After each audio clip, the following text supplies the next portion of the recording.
Hello everyone and welcome back to my Bold and Beautiful 29 YouTube channel. I hope you guys are having a wonderful day. Before we start, please hit the subscribe button and give this video a thumbs up. Luna's got a gun and nothing is safe after getting shut down and lowered by Steffi. Finn's son is getting a gun and going on another killing spree. Luna buying a handgun and a pellet with Steffi name on it. Luna is a cold thoroughbred killer and formerly has a couple of murders indented on her belt. But she's no Annie Oakley. When Finn's son killed Tom and Hollis at Il Giardino, she poisoned the unknowing men. Pointing a gun in a person's face and pulling the detector is an entirely different story. Luna is surely evil enough to shoot her stepmama Steffi, but she hasn't had a lot of target practice or indeed exercise loading a gun for that matter. Luna is headed back to the precipice house with her new gun and a final showdown before the week is over. Luna's plan will go crazy and an innocent observer could get shot in the process. Luna's grandmother Sheila had an analogous plan many times agone. And ended up shooting Finn rather of Steffi. There are a number of people who could come to Steffi's defense, including Dr. Finn and his birth mama Sheila Carter. How twisted would it be if Luna accidentally shoots and kills her pater? Or grandma, rather of her real target. Another possibility is that Liam will walk in on the altercation and inadvertently take a pellet for Steffi. Liam formerly believes he's going to die. He wouldn't suppose doubly about hopping in front of a pellet for his ex-wife. You suppose Luna will accidentally shoot someone other than Steffi? Imagine helping a periodical killer get out of captivity and ensuring for her, only to have her kill again. Still, Bill will have blood on his hands if Luna commits another murder. Then's what's passing this week on B&B, spoilers down below. When Bill learned that Luna wasn't actually his son, he still had a soft spot for the worried youthful girl and let her continue to live with him while her mama Poppy was in captivity. After the verity came out and Luna was arrested for murder and hijacking, Bone Bill used his connections to get her out of captivity and ultimately got her murder charges dropped. Bill Spencer authentically watched about Luna Nozawa and he easily believed that she had changed her ways. Bill may have been manipulated by the Il Giardino killer, but he's still responsible for her being back out on the thoroughfares. Should Bill have to face the music if Luna kills anyone differently? We know that Luna Nozawa is planning to murder Steffi Forrester. Bill's entire family will turn on him if he inadvertently causes her death. Scuttlebutt has it that Liam Spencer could also get hurt or indeed killed trying to save Steffi from Luna. How will Bill explain that he helped free the woman who killed his son? Luna's victims' families could also sue Bill for millions if the girl he got out of captivity ended up killing another innocent person. The publisher house primogenitor has a lot to lose. He's going to lament his decision to back his nearly son. Luna not giving up on what she wants. After Sheila principally demurred her out of her apartment and told her to leave Los Angeles, Luna made one further hopeless attempt to get her pater. To hear her out. Of course, she was menacing with Steffi before Finn returned home. Steffi is alarmed but furious, while Finn is just furious. He formally again rejects his deranged son, which only serves to make her more deranged. Luna blames Steffi for all her problems in life and is determined to get her out of the way. While Steffi and Finn try to relax from Luna's visit and Steffi formally again lays down the law with her hubby, Luna goes gun shopping while gaping at Steffi's picture. She's determined to exclude her evil mammy from the equation if it's the last thing she does. This girl believes that a dead mammy will ever make her father love her. When Luna isn't allowing about Finn, she's allowing about Will and Electra. She also wants Will and needs to find a way to get Electra out of the way. Will she decide to kill two catcalls with one gravestone and kill Electra while she's at it? Will and Electra are still talking about Luna in the Forrester Creations design office when they decide to get romantic and Ridge interrupts them. He hears they were talking about Luna and wants to know why she's a content of discussion. Would Ridge be scarified to learn that she snuck on the grounds in a pizza delivery disguise and has been stalking him? The Forresters may soon realize that Luna is still a veritably big problem in their lives. Who'll stop the crazy youthful woman before it's too late? Could it be Sheila Carter to the deliverance after all? In the Forrester Mance's living room where Steffi is sitting on the settee with her coffee and her parents are looking happier than ever, with Ridge having his arm around Taylor. Both admit that a special day is coming up for their son. Taylor offers, your anniversary? Ridge concurs, yeah.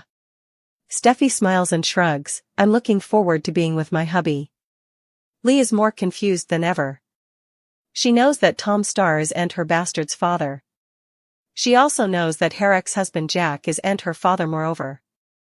After times of assuming that her family Poppy had an affair with her also hubby and he was the father of Luna, to now know that he is and the girl's father has Lee's head swirling as she talks it out with her son, Finn.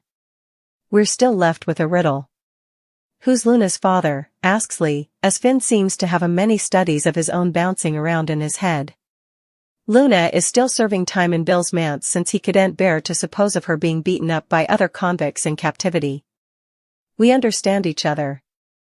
I suppose I can help, says Luna as a skeptical Bill looks at her. What kind of help is she allowing she can offer Bone Bill, of all people? Finn is in his office and he's questioning his aunt. You need to be honest with me, he tells Poppy. Why are you asking these questions? She shoots back at him. You know why, Poppy, he tells her, as the camera cuts to close-up later near up of a veritably violent-looking Finn.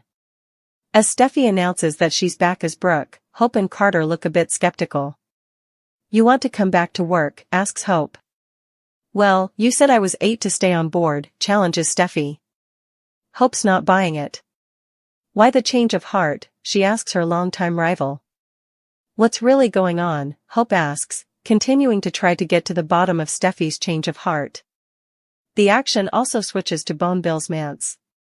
He's there with his internee, house guest who's under house arrest, Luna.